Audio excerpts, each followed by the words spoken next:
The general election saw the highest number of independent MPs elected in modern history, and 5 of those 6 MPs could now join forces. Jeremy Corbyn and Shaukat Adam are among those in talks to form a new group of independents who ran on a pro-Palestine platform. Joining them would be Ayub Khan, Adnan Hussein and Iqbal Mohammed. Adam, who unseated Labour's Jonathan Ashworth, who hasn't left the TV screen since, says the group are, quote, looking at options that would give us more access to the levers of power. And Corbyn has said this: I was elected by my constituents to speak out against the genocide in Gaza, against child poverty and against the demonisation of migrants and refugees. I am proud to work alongside my fellow independent colleagues to make sure our constituents' voices are heard. This country is demanding real change, and the more MPs who are prepared to stand up for international law, defend refugees and oppose the far right, the better.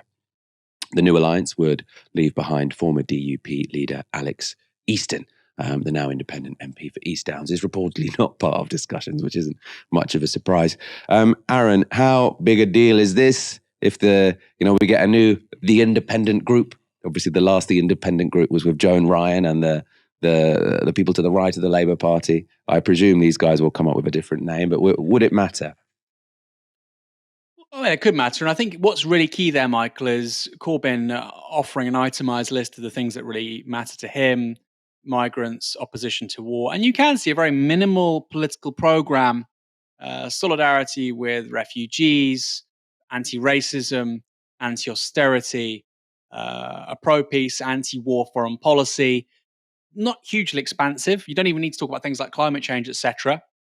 Obviously, I think you should, but you can imagine a quite limited sort of platform that those independents can share, and that perhaps other independents who lost this time round but might be looking to win again next time, like Liam Mohammed, for instance, in Ilford North. I think that would be quite powerful. Now, why are they doing this? If they are a group with a leader, etc., I presume they'll get short money of some kind. You're talking potentially hundreds of thousands of pounds.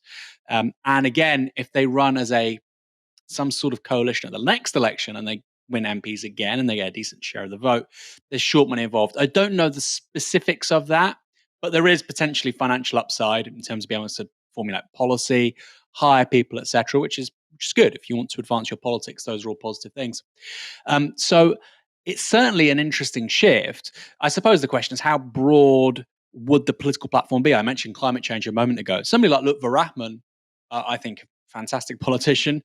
I think he's brilliant. I think he's very good. I agree with him on things like, for instance, free school meals, investment into young people and social housing in our hamlets.